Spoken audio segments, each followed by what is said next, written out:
Euro against US dollar this week dropped in value, and we can see the week started with this indecision candle.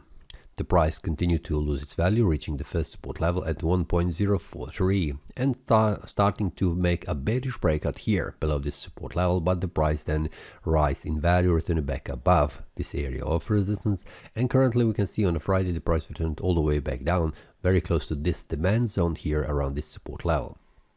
Weekly time frame currently shows me that we have a bearish candle formed with a small body with a large wick on the lower side, smaller wick on the upper side, which means there was selling pressure pushing the price down, but the bias was enough strong to return the price back above.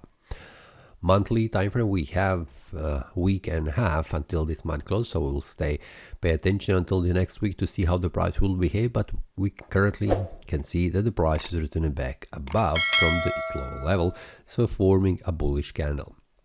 Will this bullish candle stay above this very important support level, above 1.035? We will see, but the target for now for the monthly time frame will be around 1.0594. We can see that as a resistance level.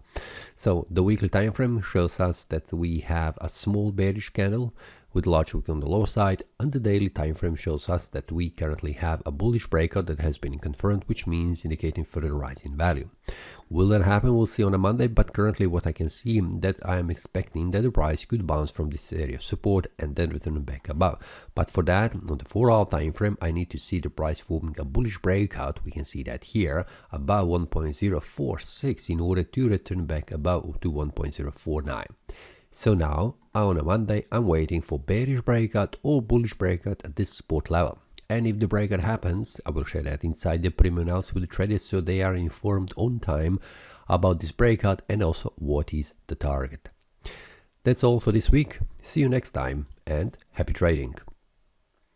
That is all from today's analysis. I hope you enjoyed.